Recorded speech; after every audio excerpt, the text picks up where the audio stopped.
2장, 지난 시간 우리가 전도서 1장 1절서부터 11절까지가 주제라 그랬습니다. 그리고 첫 번째 한번 애를 써서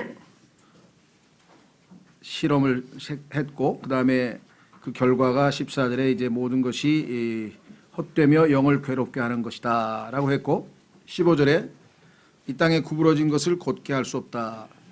아시다시피 성경에 보면 이 마귀의 이름이 이사야서 27장 1절에 보면 구부러진 뱀입니다.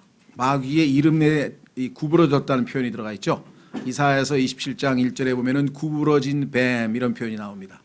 구부러진 뱀. 그래서 이 땅에 하나님은 인간을 원래 곧바르게 창조하셨지만 인간들이 이 많은 창합물을 찾아내서 결국은 구부러진 상태에 놓여 있는데, 지금 이 땅에서는 그것을 곧게 할 수 있는 것은 예수 그리스도를 믿고, 그렇죠, 변화되는 것 이외에는 다른 방법이 없다.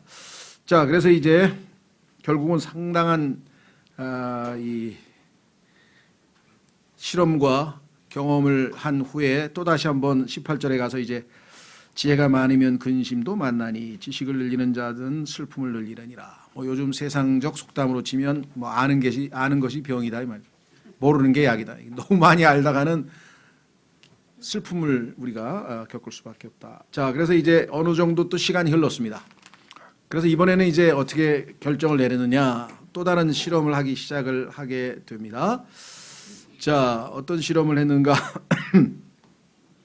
내가 내 마음속으로 이르기를, 내가 하나님께 기도하기를, 이러면 참 행복한 인생인데, 내가 내 마음속으로 이르기를, 자기가 홀로 계속 궁리하고 생각하고 이러다 보니까 결국은 또 이런 생각을 하게 됐다 이렇게 했죠.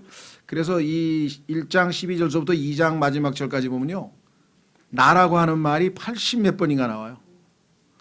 그러니까 자기가 자기 삶의 주체자가 되면, 주관자가 되면 불행해지는 것이에요. 내가 사는 것이 아니요 그리스도께서 내 안에 사신 것이라 그랬죠. 그래서 그리스도께서 나를 내 안에 사시는데, 그 방법은 내가 그분을 의지해서 믿음으로, 그래서 믿음으로 사는 것을 그리스도께서 내 안에 사는 것이다, 이렇게 성경에서 갈라디아서 2장 20절에서 우리에게 정의를 해주고 계시죠. 자, 그래서 내가 내 마음속에 이르기를, 자 이제 내가 너를 희락으로 시험할 터인즉, 우리 조상들의 그 민요라고 해야 되나요? 가요 중에도 그게 있잖아요. 노세 노세 젊어서 노세, 늙어지면 못 노나니. 솔로몬도 한번 실컷 놀아보자, 이것도 인간에게 행복을 가져다 주는 거 아닌가, 이렇게 생각을 했는데, 요거는 이제 우리가 생각하는 그런 이제 어떤 관능적 즐거움, 육체적 즐거움도 있고요. 그 다음에 조금 수준이 높여서 이제 지적인 어떤 정신적 즐거움도 있습니다. 그래서 이 솔로몬이 이 이야기를 벌써 한 지가 오래됐는데, 상당 기간 지난 다음에, 한 200~300년, 300~400년 지난 다음에 헬라, 즉 히랍에서 소위 말하면 쾌락주의라고 하는 철학이 나왔어요. 그래서 이 쾌락주의라고 하는 것은 단순히 그냥 막 제멋대로 놀자 이런 게 아니라, 제대로 된 행복을 추구하는 것이 인생의 어떤 가장 중요하다. 그래서 삶의 가치가 행복이다. 행복을 삶의 목적으로 삼는 사람들의 일종의 철학인데요. 그 소위 말하면 에피큐로스 학파가 어디에 등장하냐면 성경에 사도행전 17장인가요? 한번 보겠습니다. 사도행전에 보면 그 학파가 등장을 해요, 그 사람들이. 그래서 어디 한번 볼까요?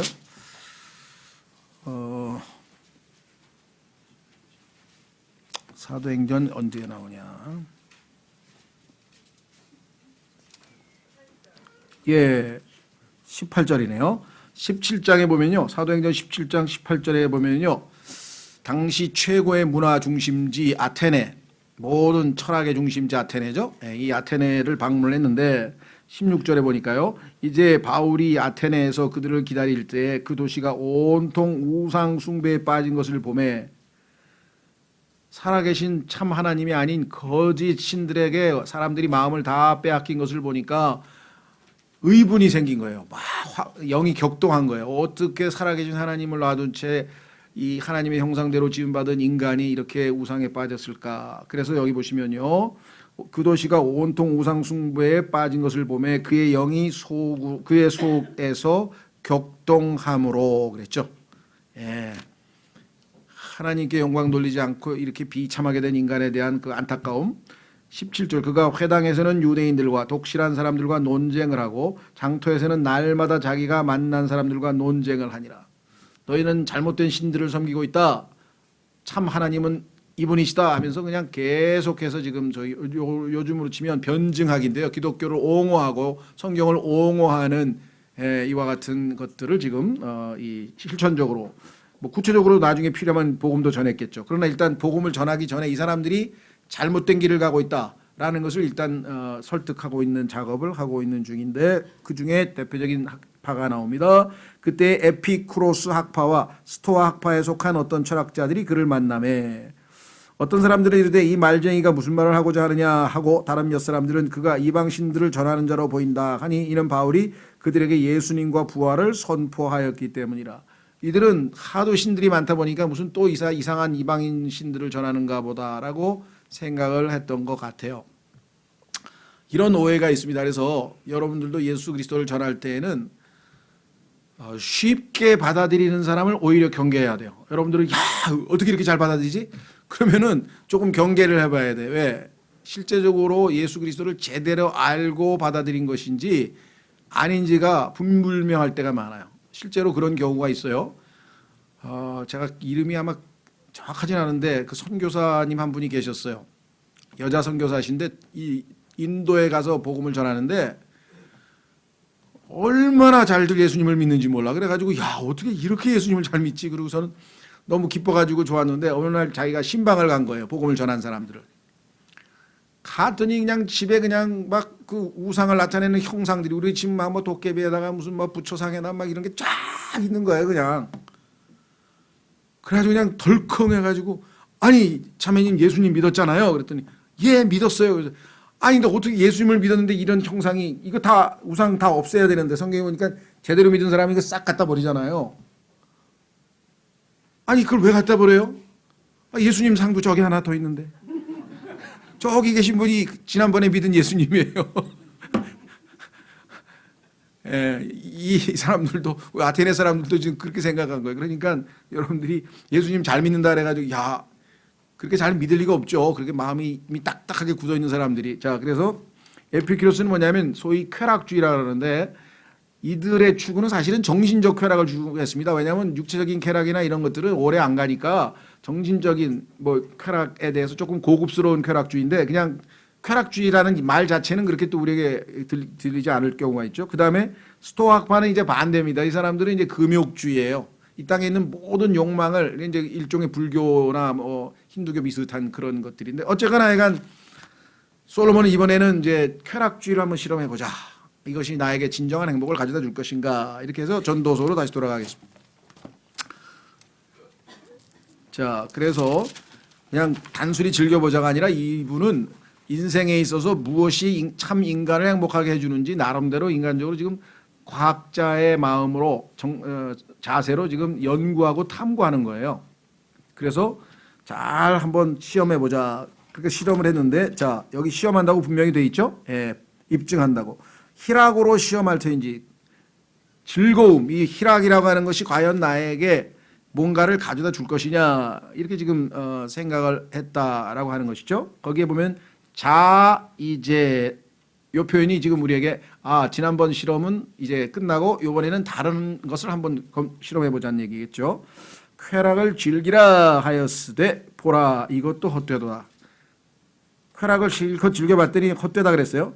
내가 웃음을 가리켜 웃어보자 이게. 뭐 황수관 박사라고 우리나라에 무슨 의학 박사 중에 뭐 웃어야 뭐 행복해진다 건강해진다 해가지고 뭐 심지어는 뭐 웃음 치료도 있죠. 막 가면 막 소리내서 웃는 그런 그 치유센터가 있어요. 또 왜 그래야 이제 뭐 안에 있는 화가 다 풀린다. 막 한이 뭐 아니면 스트레스가 풀린다. 뭐 이래가지고 막 의도적으로 막 이렇게 웃는 걸 막 입에 뭐 근육을 뭐 이렇게 어떻게 해서 뭐 입을 벌리고 웃으라 그러고 뭐 그런 치유센터도 있다 그랬죠. 그런데 실컷 웃어보니 미친 짓이라 그랬네. 미친 짓. 웃을 근거가 있어야지 웃지. 근데 계속 웃음 자체를 목적으로 삼고 웃으면 어떻게 되겠어요. 그래서 미친 짓이라 하였고 희락을 가리켜 이르기를 그것이 무엇을 하는가. 나에게 무슨 유익이 있는가. 나중에 가니까 그 잠깐 뭐 희낙낙하다가 그 다음에 도로 헛되더라 이거죠. 공허감이 밀려오고 허탈감이 밀려오고 왜 사는지 모르겠고 근데 그것이 나를 충족시키겠는가. 나를 진정하게 행복하게 할 것인가. 아니더라는 것이죠. 그렇죠? 자, 그래서 내가 여전히 내 마음으로 하여금 지혜를 알게 하면서 내 마음 속으로 내 자신을 포도주에 내주기를. 이번에 이제 한번 진탕 마셔보자. 사람들이 뭔 마시고 보니까 막 떠드는 거 보니까 행복한 것처럼 하는데 과연 저 사람들이 진정으로 행복한 건지 나도 한번 마셔보자 이렇게 생각했는데. 자, 성경에 보면요. 이 희락이라고 하는 것은요. 일종의 요즘으로 치면 잔치를 여는 겁니다. 창세기 31장으로 한번 가보겠습니다. 창세기 31장. 파티죠. 뭐 서양 사람들은 그렇게 파티를 좋아하더라고요. 그래가지고 대통령 뭐라 그러나요? 그 즉위식 다 끝나고 가지고 뭐 또 뭐 파티를 해가지고 전부 다 춤을 추고 막 그래서 아 이게 문화가 다르긴 다르고 우리나라도 좀 하나요? 뭐 우리나라는 회식이라는 술 문화가 있어가지고 그러니까 어쨌거나 그런 파티 뭐 연회를 즐기는 것을 희락이라 그러죠. 31장 27절.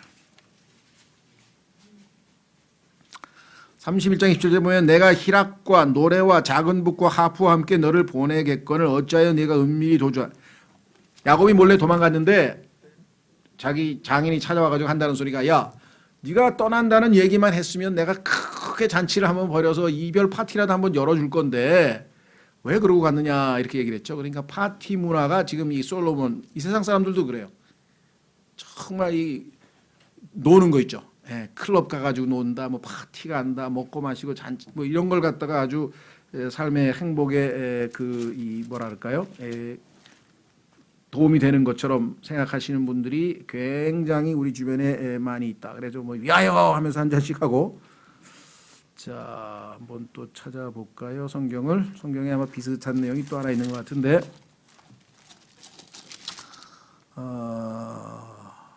느헤미야 8장 12절에도 보면요. 지금 얘기하는 희락의 정의가 나와 있어. 희락이 뭐냐? 온 백성이 자기들의 길로 가서 먹고 마시며 일부를 보내고 크게 기뻐하였나니. 그러니까 이제 먹고 마시고 이게 잔치하고 즐기고 뭐 이렇게 그런 것들을 얘기했을 때 이제 희락. 근데 그것도 헛되다고 지금 결론은 냈습니다. 지금. 그다음에 쾌락은 뭡니까요? 쾌락은 즐거움인데요. 여러분이 어떤 게 쾌락을 줍니까? 요즘에 보니까 뭐라고 해야 되나? 스파? 따뜻한 물속에 들어가지고 온천같이 뭐 이렇게 쏙 들어가가지고 즐기는 것도 있고요. 그다음에 뭐 마사지도 있고요. 또 하여간 뭐라고 해야 되나? 즐기는 것 중에서 다양한 것, 스포츠도 있고요. 뭐 좋은 음악 듣는 것도 있겠고, 뭐 어떤 사람은 뭐 자기 취미 생활도 하고, 또 아주 좀 밑으로 내려가는 사람은 아주 이 소위 말하면 그 클럽 문화 그다음에 나중에는 뭐 성적인 즐거움, 뭐 하여간 온갖 종류의 하여간 우리에게 즐거움을 준다고 하는 것이 그냥 막 즐비하게 늘어서서 오늘날처럼 이 즐거움에 도취된 문화가 아마 그렇게 많지는 않은 것 같아요. 21세기 지금 이 시대야말로 그냥 온갖 종류의 이 쾌락을 갖다가 정말 사람들에게 현혹시키는 미끼로 마귀가 아마 쫙 풀어놓은 게 아닌가 싶은데요. 그 중에 하나가 뭐냐면 웃는다 그래요. 여기 웃는다. 자, 지금은 없어졌나요? 웃으면 복이 와요? 옛날 프로. 하여간 웃으면 복이 온다는데 이 웃음에 대해서 사람들이 또 아주 그래서 뭐 유명한 코미디언들이 이제 웃기고 그러는데요. 요즘 보니까 그 예능 뭐 배우가 됐든 가수가 됐든 뭐 예능에 나가서 인지도를 높여야 된다 그래가지고 나오기는 나오는데 대세니까 어떤 사람은 나와서 이게 말 주변이 없어가지고 말을 못 하잖아. 그렇죠? 그래가지고 다른 사람을 웃기기 위해서 자기는 스트레스를 받는 거야. 왜? 어떻게 하면 웃길까? 이거를 고민하다가. 그래가지고 그냥 밤을 새고 그 코미디언들이 그 웃기는 걸 연구한대잖아요. 자기도 웃으면서 그 일을 해야 되는데 자기는 지금 그래가지고 그 다음에 딱 잘렸어. 왜 그러니까 못 웃겼대.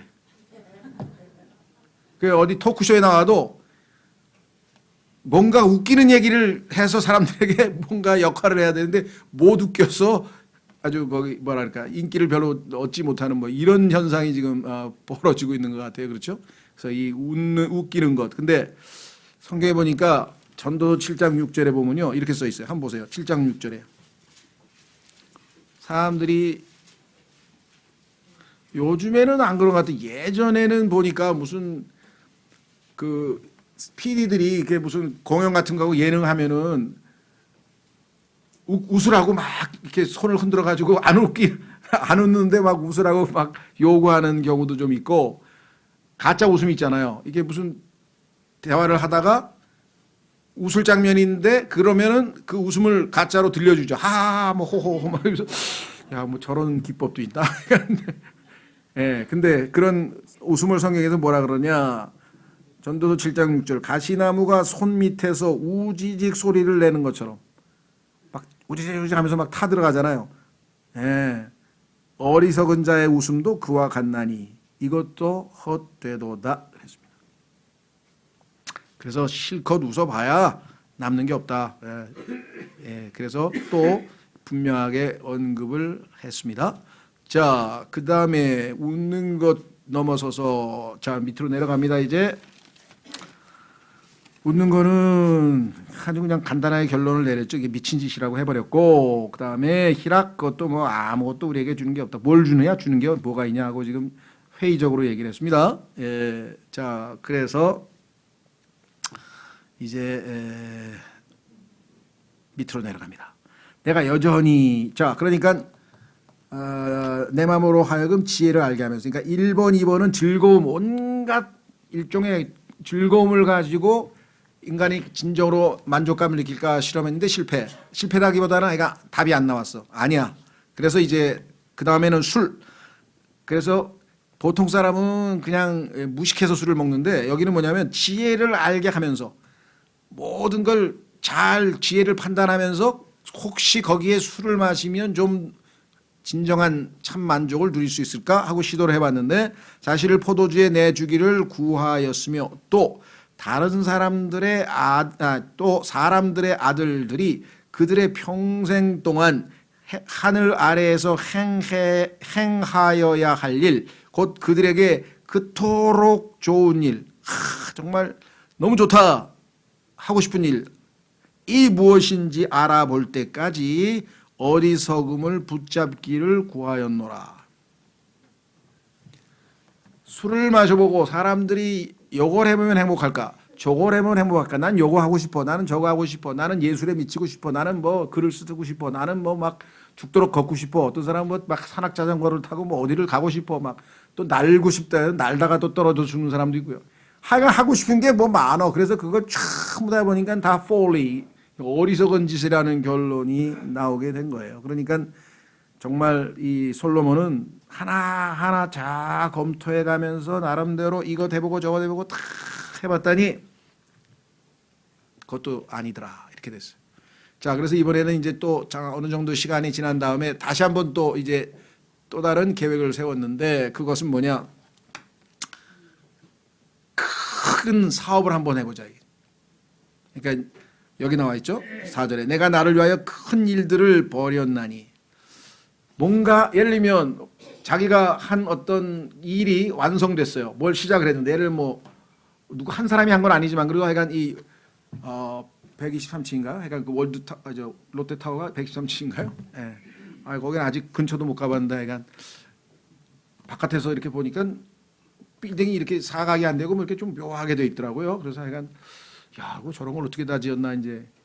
그런데 그 롯데월드 설계를 담당한 사람이 얼마나 흐뭇했겠어요. 야, 저거 내가 설계해서 만들었다. 뭐 그것뿐만 아니라 뭔가 자기가 요즘 말로 하면 해냈다. 예? 그렇죠. 그때는 그 순간에는 뿌듯하죠. 근데 얼마 있다 보세요. 계속 그 뿌듯함이 지속되는가. 얼마 있다 가봐서 뭐예요. 그냥 아무런 나에게 만족감이 없어요. 그냥 그걸로 끝난 거예요. 그렇죠. 자 보세요. 큰 일들을 벌였느니 내가 나를 위하여 집들을 짓고 뭐 얼마나 큰 집을 지었느냐 성전부터 짓고 궁궐도 짓고 그랬으니까 뭐 우리가 짓는 무슨 조그만 건 아닙니다. 엄청나게 큰 건축물 특히 성전과 궁궐을 지었는데 거의 몇십 년 걸렸죠. 한 20년 걸렸나요? 예. 뭐 우리나라가 지었으면 2년 만에 짓겠지.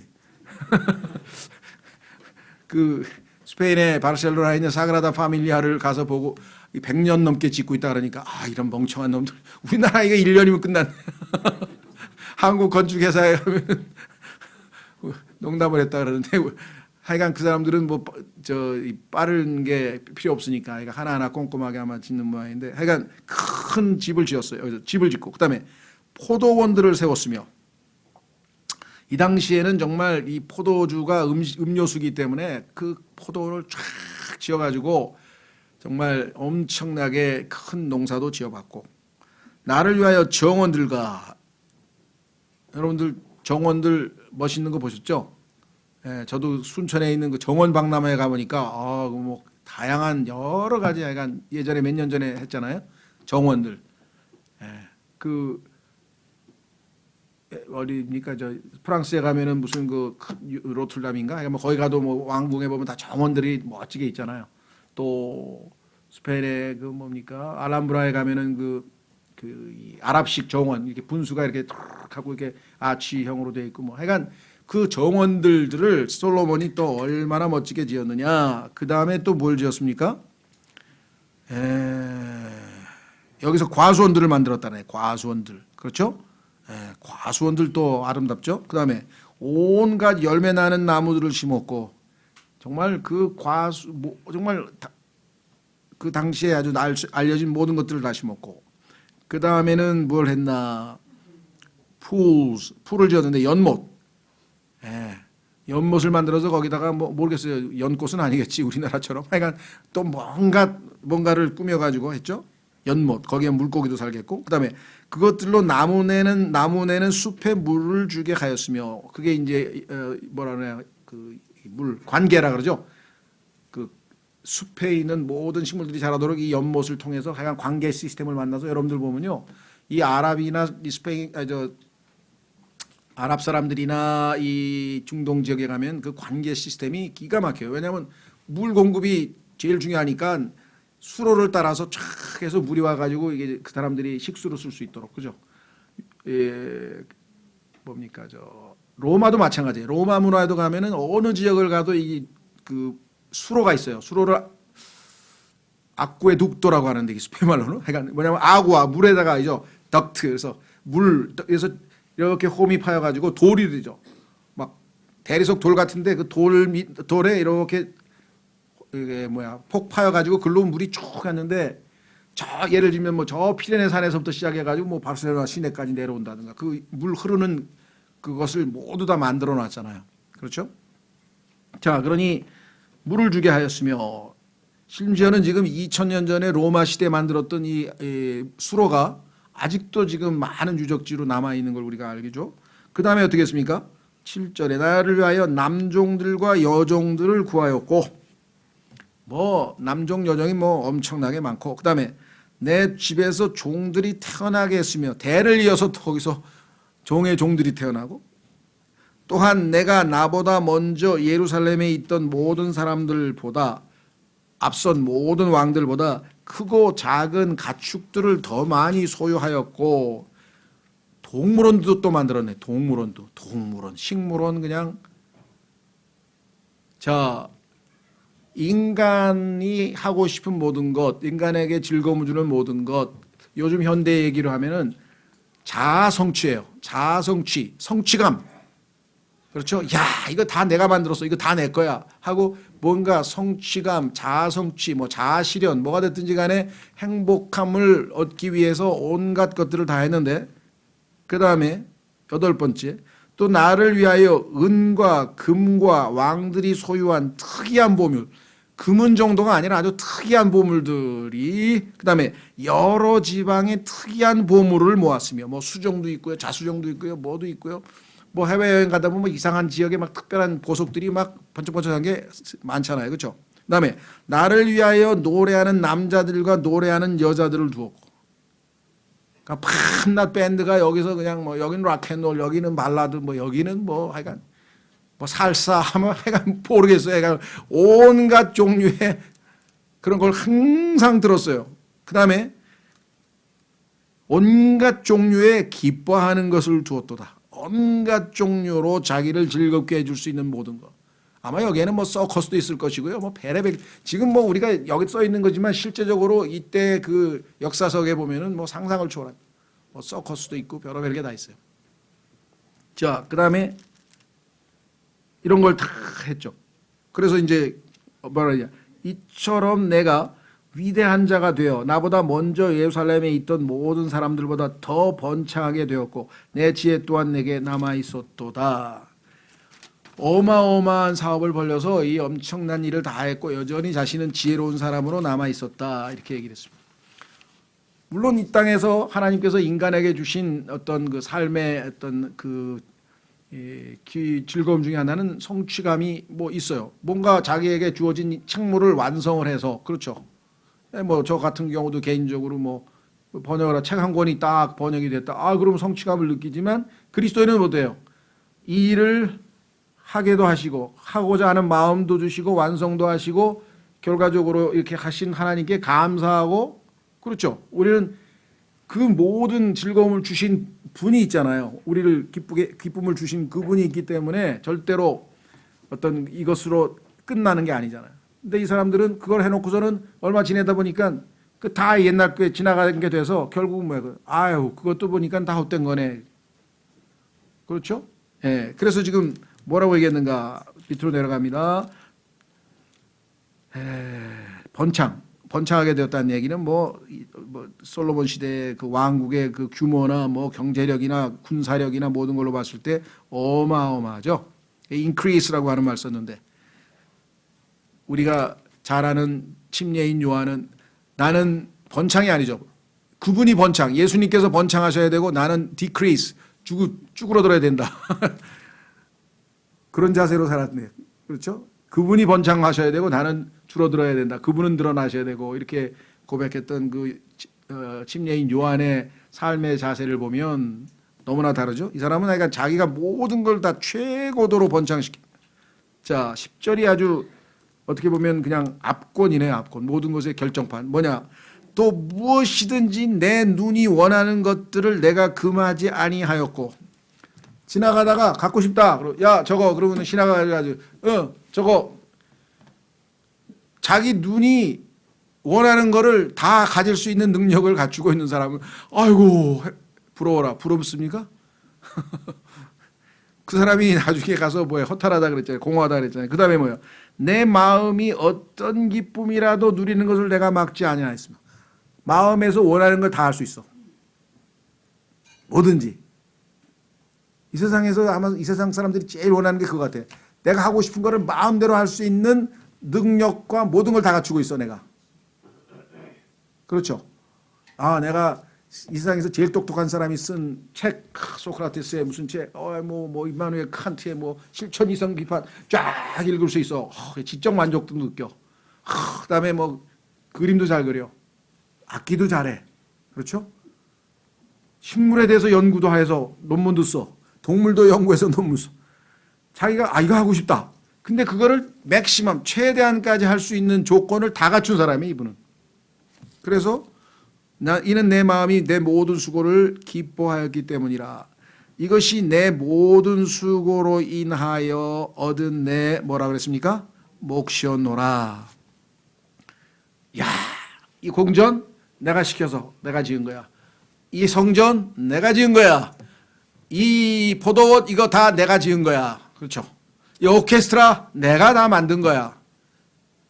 다. 그런데 뭐라 그랬어요?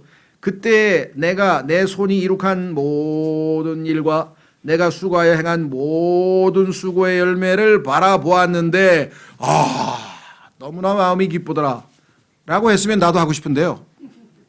보라 모든 것이 헛되며 영을 괴롭게 하는 것이요 해 아래에는 아무 유익이 없었도다. 그거 할 때는 그냥 뭔가 하는 것처럼 죽어라고 해가지고 뭔가 했는데 다 끝나고 나니까 뭐예요? 텅 멍 뚫린 마음처럼 이거 아무것도 내 마음을 진정으로 기쁘게 하고 만족스럽게 못하였다 이거죠. 아까도 얘기했죠. 하나님께서 영이시죠. 우리 속에 영을 지으셨죠. 우리는 충족감, 채워졌다. 텅 빈 게 아니라 꽉 채워진 느낌이 뭐예요? 하나님의 영으로 우리가 충만할 때만 내가 충족감을 느끼는 거예요. 진정한 행복감, 정말 행복하다. 그렇죠. 여러분이 기도하면서 하나님의 말씀과 은혜와 그분의 사랑과 성령의 충만한 가운데 있어 보세요. 이 세상에 뭐 부러운 게 뭐가 있어요? 아무런 필요를 느끼지 않는데 그분 한 분만으로 만족하고 있는데 뭐가 더 필요하겠습니까? 그렇죠.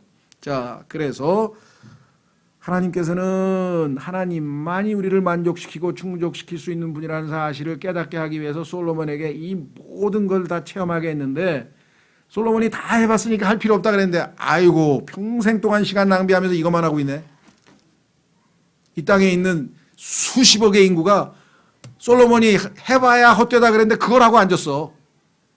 어떤 사람은 뭐 예수를 위해서 막 그냥 또 어떤 사람은 뭐 음악을 위해서 지금도 뭐 어떤 사람은 뭐 무슨 뭘 한다 그러고 하여간 뭘 한다 그러고 나중에 가면 뭐예요? 솔로몬하고 똑같잖아요. 하나님 없이 하나님을 배제한테 이걸 다 해봐야 해 아래에서 느끼는 것은 공허감, 허탈감밖에 없다는 것을 지금 가르쳐주고 있는데 그렇죠. 그런데 하나님과 함께 하면은 아무리 작은 거 하나라도 다 의미가 있는 거예요. 그렇죠.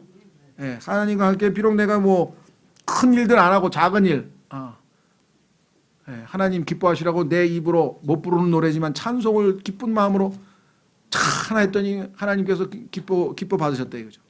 그렇죠. 하나님께 내가 정말 기도를 했는데 하나님께서 그 기도를 주시고 응답을 해주셨다. 비록 내가 뭐 과수원도 없고 농장도 없고 아무것도 없지만 성경에 보니까 너희는 내 농장이라. 하나님의 농장이 있어요. 여기 하나님의 농장이잖아요. 이거 다 이거. 그래서 이 형제에게 내가 권면 하나 했더니 이 형제가 믿음이 자라났어. 그 솔로몬의 포도원 자란 것보다 훨씬 더 하나님이 기뻐하신다 이게. 플랜트 여기 다 있잖아요. 하나님의 농장이라 그러잖아요. God's husbandry. 그러니까 하나님과 함께하는 거는 아무리 작은 거 하나도 다 의미가 있는 거예요. 다 하나님이 기억하고 다 나중에 보상하신다고까지 약속을 해놨잖아요. 안 잊어버리신다고 했잖아요. 근데 솔로몬이 한 거는 얼마 있다 다 잊혀져 버렸대. 그러니까 결국은 뭐예요?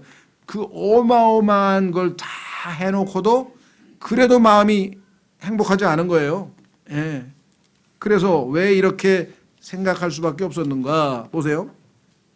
인간은 한계 없이 제한 없이 완전히 자기가 하고 싶은 대로 마음껏 해보고 싶다 이렇게 했는데 다 해본 사람이 결국은 아니라 그랬죠. 12절 내가 내 자신을 돌이켜 한참 지났어 또 시간이 그 다음에 딱 지혜와 미친 것과 어리석음을 살펴보았느니 지혜로운 일도 해보고 미친 짓도 해보고 어리석음도 해보고 왕 뒤에 오른 사람이 무슨 일을 행할 수 있으리요?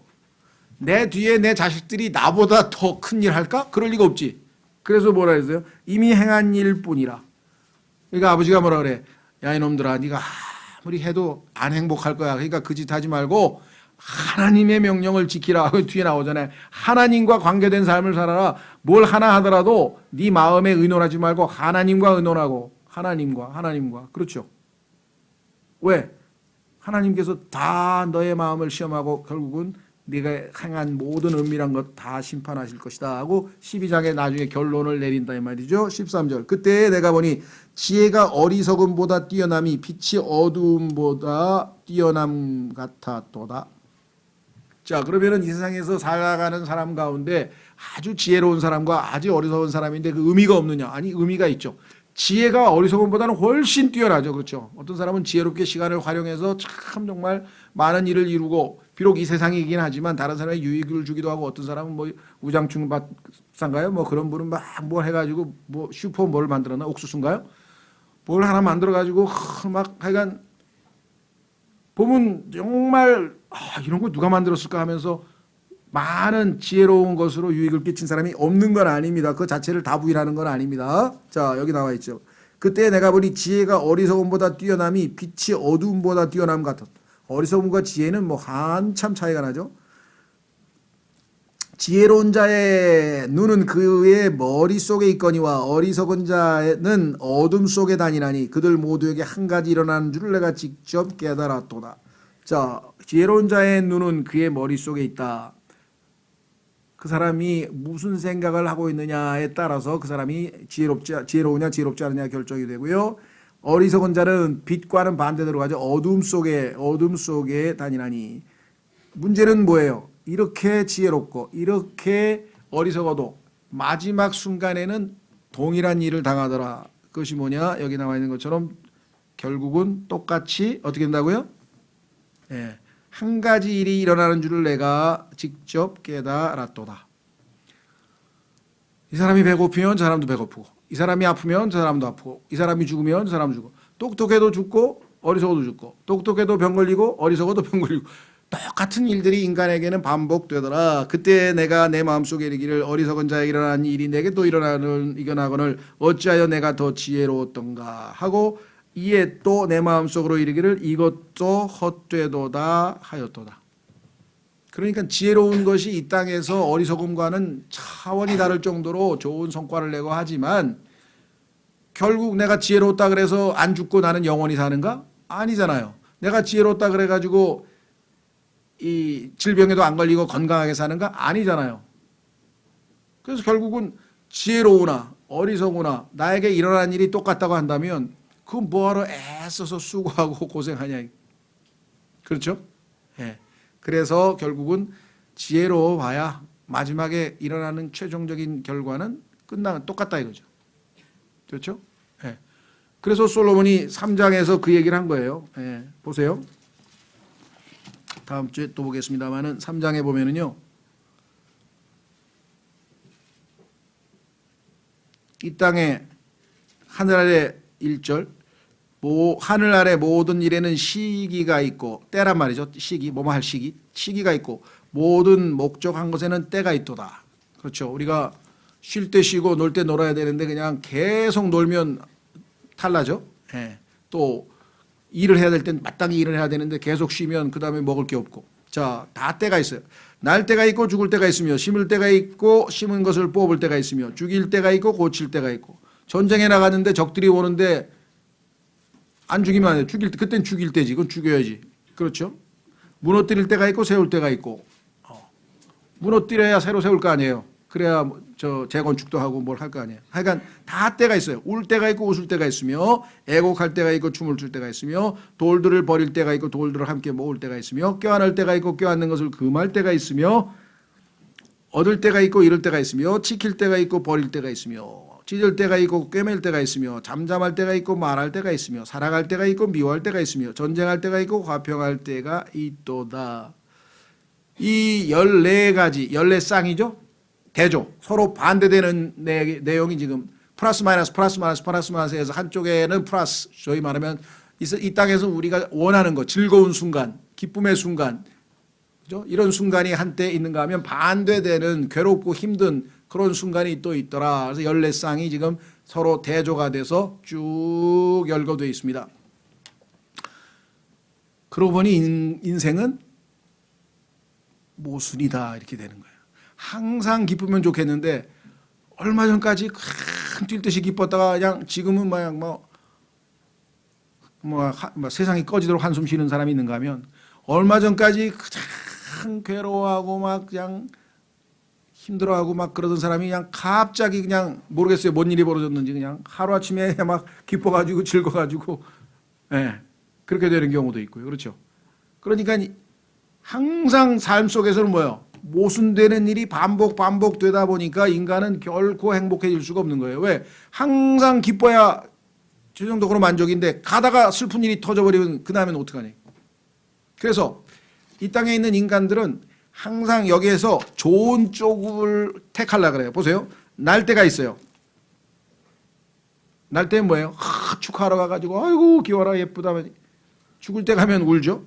날 때가 있고 죽을 때가 있고 그 다음에 심을 때가 있고 심은 것을 뽑을 때가 있고 열심히 심어가지고 모내기도 하고 열매도 나오고 막 하려고 그랬는데 갑자기 그냥 공급과잉이라고 그랬더니 채소 다 뽑아가지고 막 뭉개고 그냥 다 트랙터로 밀어가지고 이제 못 팔려. 이게 팔아봐야 돈이 안 나오니까.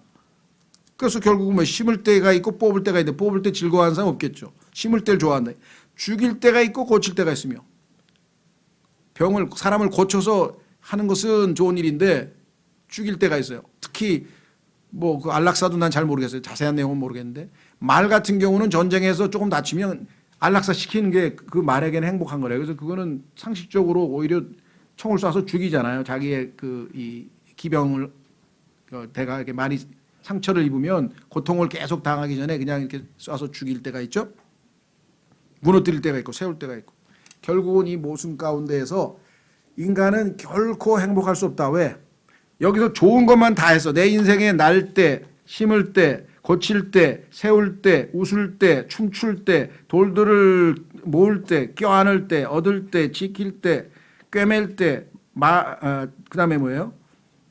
사랑할 때, 화평할 때. 그러니까 이 14가지 중에서 전부 다 위아래로 한번 보세요. 위에는 좋은 일, 아래는 나쁜 일, 14쌍을 쫙 줄쳐보면 위에 있는 시간이 내 인생에서 뭐 60년에서 50년 동안 나는 이 좋은 일들만 일어났고 10년 정도 한 20% 정도 좀 나쁜 일이 벌어졌다. 그럼 이 사람은 상대적으로 굉장히 행복한 사람이죠.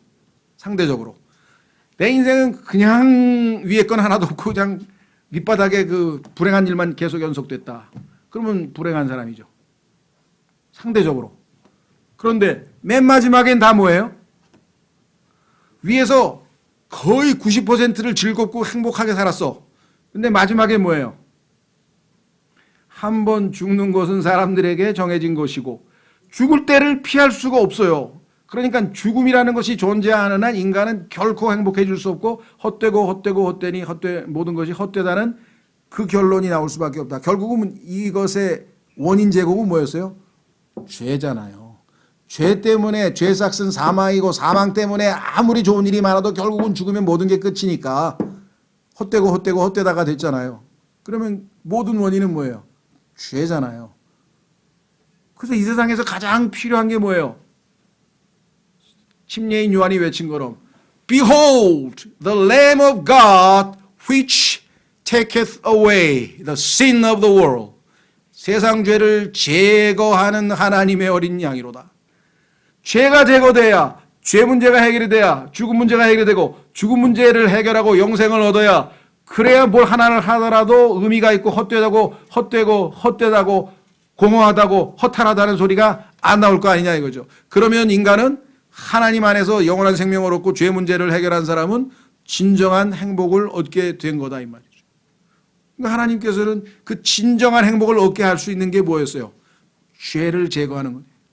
그래서 예수님께서는 죄를 인간으로부터 다 제거해서 자신의 몸에 모든 인간의 죄들을 짊어지고 십자가에서 죄를 다 도말하기 위해서 오신 거잖아요. 그렇죠? 그러니까 지금 인간의 공허함이라고 하는 것은 근원적으로 가게 되면은 죽음 때문에 발생하는 거예요.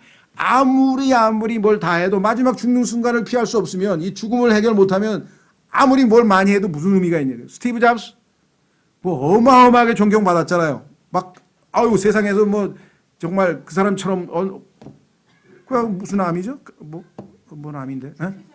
췌장암. 결국은 어떻게 됐어요? 죽었잖아요. 예. 지금 이 세상에서 제일 행복한 사람 도널드 트럼프 조금 있으면 죽어요. 또 누가 우리나라에서 제일 문재인? 조금 있으면 죽어요. 또 누가 있습니까? 제일 행복한 사람. 여러분 보기에 부럽다 그런 사람 대보세요. 솔로몬이 조금 있으면 죽어. 조금 있으면 죽어. 그런데 너희는 예수 그리스도 덕분에 영원한 생명을 가지고 있어. 부활 생명이 있어. 죽어도 살겠고 그 부활 생명을 얻은 사람이 행복한 거예요. 그렇죠? 그러니까 예수 그리스도는 궁극적으로 뭐예요? 우리를 진정한 행복과 만족을 누리도록 하기 위해서 죄를 제거하시고 사망을 어떻게 해요? 이기시고 그래서 죽음을 두려워하는 자들로 하여금 더 이상 두려워하지 않게 하러 오셨다고 히브리서 2장에 써 있죠. 죄를 제거하셨죠. 그러면 우리는 공허감이 생기겠어요? 안 생기겠어요? 예수 그리스도를 믿는 사람은 이 땅에서 비록 괴로움도 있고 고통도 있고 여러 가지 산적한 문제가 있지만 결국 그리스도인의 가장 행복한 점은 뭐냐? 그 어떤 순간에도 나는 공허하다, 허탈하다, 헛되다 라는 말은 안 나온다 이 말이에요. 그러죠? 예. 제가 제 개인적으로 뭐 어떻게 하다 보니까 하여간 좀 회의주의자가 됐는데 그게 아마 제가 볼 때는 저희 할아버지 때문이었던 것 같아요. 예. 어렸을 때 할아버지가 살아계셨는데 할아버지 형제들이 다 돌아가셔서 할아버지 형제들의 자녀들도 명절에는 다 이제 할아버지 집으로 모이니까 막 저희 쪽도 아들이 7, 8이니까 여기에 뭐 손자 손녀가 또 얼마나 많아요. 근데 이쪽에도 오고 막 그러니까 막 그 조그만 옛날엔 집이 조그마잖아요. 이 조그만 집에 그때 뭐 수율인지 어딘지 아이가 막 바글바글 되는데 애들이 많고 막 그러니까 할아버지가 이제 막 짜증이 나니까 소리를 그냥 팍 질러 시끄럽다고 막 소리 지르면 막 애들 다 데리고 바깥으로 나가서 막 도망 다니고 막 아유 이렇게 그러니까 할아버지 하면 막 소리 지르는 무서운 할아버지 막 이렇게 이제 머릿속에 입력이 돼 있었는데 어느 날 그러니까 아예 그냥 병원에 입원해 가지고 신촌 세브란스에 24개월인가 누워 계셨는데요. 한 달에 한 번씩 제가 병문안 갔어요. 한 달에 한 번씩. 나중에 가니까 욕창이 생겼는데 뼈가 다 녹았어. 아니 살이 다 녹았어. 그러니까 등에 뼈가 나타났어. 그 이쪽으로 돌리고 이쪽으로 돌리고 뭐 아무리 해도 그 누워 있는 그 욕창 살이 썩어가지고요. 그거를 막 또 수술을 하고 뭐 복막염 수술하고 하여간 뭐 또 부작용 생기면 또 수술을 하고 막 이래가지고 결국은 24개월을 막 연장시키다가 마지막에 이제 결국은 돌아가시게 됐는데 그때 제가 굉장히 회의감을 느꼈어. 결국은 죽는 거구나. 모든 게 끝나는 거구나. 뭐 무섭던 할아버지 뭐 이런 거 다 떠나서 일단 죽는 거구나. 모든 게 시간의 문제구나. 그렇죠? 제깍 한순간도 안 쉬고 시간은 가. 그럼 얼마 있다가 우리 아버지도 저렇게 될 거야. 나도 저렇게 될 거야. 다 저렇게 돼 인간은 결국은 마지막 죽잖아요. 그럼 이 땅에서 그냥 아까 솔로몬처럼 모든 걸 다 해보고 죽으나. 그러니까 살아봐야 의미가 없다. 그 지난번에 제가 알베르 까뮈의 말이 얼마나 와닿는지 여다가 신문에서 보고 적어놨다 그랬잖아요. 기억나세요? 제가 그 사람 야 똑똑하다 그랬더니 이 사람 뭐라냐면요. 행복의 조건을 따지면 불행하고 솔로몬은 모든 걸 다 갖췄는데 우리 뭐 돈도 없어. 저녁에 굶을지 안 굶을지도 몰라. 그죠? 내일 또 뭐 전셋값 올라서 이거 뭐 또 쫓겨날지도 몰라. 아니, 그럼 우리는 행복의 조건을 따져보니까 우리나라 청년들처럼 지금 뭐예요? 불행한 거야. 그런데 더 놀라운 것은 삶의 의미를 찾으면 그런데 왜 아둥바둥 먹고 살라고 그래? 왜 그러지? 하고 의미를 찾으면 더는 살지 못한다. 의미가 없어. 그럼 뭐하러 그렇게 살아? 그러니까 죽는 거예요. 자살하는 거예요. 똑똑한 사람은. 두 번째로 똑똑하긴 하는데 용기가 없는 사람들이 있어. 이거 뭐 자신이 없어. 용기가 없어. 그런 사람 어떻게 해요? 술을 먹고 마약을 하고 뭐 하여간 회피라니까 도피. 현실 도피를 하는 거예요. 왜 게임 중독이 일어나느냐. 현실에 가면 너무 괴로워요. 그러니까 게임할 때만 즐거워요. 그 게임 하는 거예요. 화투도 마찬가지. 그 순간 그 사람들 그 나쁜 사람 아니에요. 그 사람들이 뭐가 나빠가지고 그걸 하는 게 아니라 그 순간에만 현실을 잊을 수가 있기 때문에 괴로우니까 그런 거잖아요. 사실은. 그렇죠? 예. 그 순간에는 뭐 어쩔 수가 없는 거예요. 예. 아무 의미가 없다 이게. 그래서 이 알베르 까뮈는 살다가 행복한 조건은 안 갖춰지고 왜 사느냐고 생각하니까 의미는 없고 인간은 결국은 불행할 수밖에 없는 게 아니냐 이렇게 된 거죠. 회의주의가 된 것이죠. 이 모든 것들은 죄로 말미암은 것이다. 그래서 예수 그리스도께서 죄를 제거하시는 하나님의 어린 양으로 오셨다. 자, 다음 시간에 더 하고요. 중요한 거는 이 땅에서 사람들이 가장 어필하는 종교가 뭐냐. 기독교는 죄를 하나님 앞에 솔직하게 내놓고 자신이 죄인인 것을 인정하고 예수님을 받아들이는 사람에게는 해법이 되는데 자기 의의를 내세우고 이 죄를 하나님 앞에 내놓기를 원치 않거나 하여간 뭔가 자기 자신이 죄인이라고 하는 것을 느끼지 못한 사람들은 제일 먼저 잡는 게 뭐냐면은 불교입니다. 불교. 아직도 안 읽어보신 분들은요. 저희 교회 저 뒤에 가면은 소책자 중에 세계관을 분별하라라는 소책자가 있어요. 세계관을 분별하라. 근데 거기에 보면은 책 중에서 그 핵심 불교와 기독교의 차이만 이렇게 딱 설명을 해놓은 거예요. 이게 불교 신자를 전도하기 위해서 만들어 놓은 책자인데 거기에 보면 불교는 고통을 없애려고 하는 거예요. 고통. 왜 고통이 생길까 인간이? 집착 때문에 끝까지 가지려고 하는 집착. 그런 집착을 어떻게 얼버면 될까? 그래가지고 속된 말로 이제 뭐 깨달음, 뭐 열반, 뭐 이런 걸로 해가지고 집착에서 벗어나려고 하는 애를 쓰는 것이에요. 고통을 없애려고. 기독교는 뭐예요? 고통의 원인이 뭐냐 이거예요. 죄다 이거죠. 고통과 사망, 이 모든 것들은 다 원인이 뭐예요? 죄잖아요. 그래서 죄를 제거했을 때 마지막 순간에 고통도 사망도 슬픔도 다 없어지는 새하늘과 새 땅을 계시록 21장에 하나님이 주시잖아요. 그럼 보여주세요. 네 원하는 게 이거 아니냐 이거야. 근데 이거는 하나님만이 우리에게 제공해 주실 수 있는 거지 내가 노력해가지고 뭔 깨달음 때문에 죄와 고통에서 벗어나는 건 아니다. 그렇죠? 예. 그래서 그 차이점을 이 지식인들은 고통을 없애고자 하는 노력을 어떻게 할 것인가가 불교의 가르침이고 성경은 그 고통의 원인이 되는 죄 문제를 어떻게 해결할 것인가. 우리 힘으로는 해결이 못하죠. 하나님께서 뭐예요? 해결을 해 놓으셨다고. 그러니 나를 믿으라고. 다 이루었다. 그렇죠. 죄 문제를 해결하신 분. 그래서 성경에 따르면 허탈감과 공허감의 원인은 죽음이에요. 아까도 얘기했잖아요. 결국은 죽을 때가 온다 이거죠.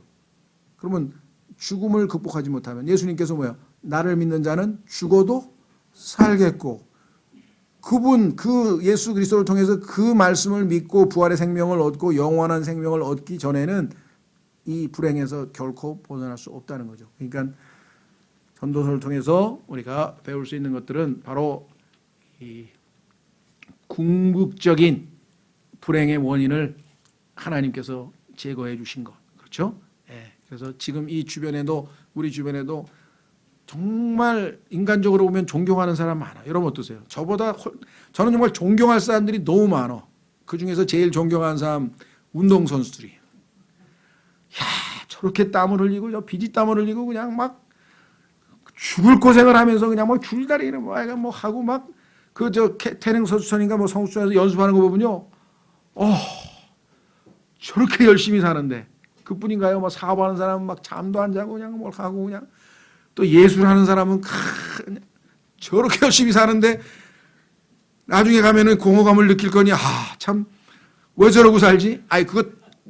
그것이 하나님께서 자에게 주신 것이어서 저렇게 열심히 하면 바울처럼 그거야말로 기쁘죠. 목숨 다해서 정말 주님을 섬기고 하나님께서 자기가 맡기신 일이라는 확신만 있으면 그게 아니잖아요. 그렇죠? 그 스페인에서 여자 소설가가 강연을 하는 걸 우연히 듣게 됐는데 물어보는 거예요. 훌륭한 소설가 정말 글 잘 쓰신다 그러면서 근데 어쩌다가 이렇게 글 쓰시게 되냐 그랬더니 답변이 뭔지 아세요?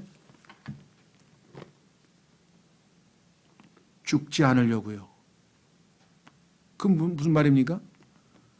이거라도 열심히 쓰고 있어야 아이가 살아있다는 의미를 느끼지 이거 안 쓰고 있으면 뭐예요? 자기는 의미가 없기 때문에 살고 싶지 않다는 거예요. 사는 이유가 없으니까. 근데 이거 쓰는 동안에는 글을 막 미친 듯이 쓰는 동안에는 자기가 누구야? 창조주잖아.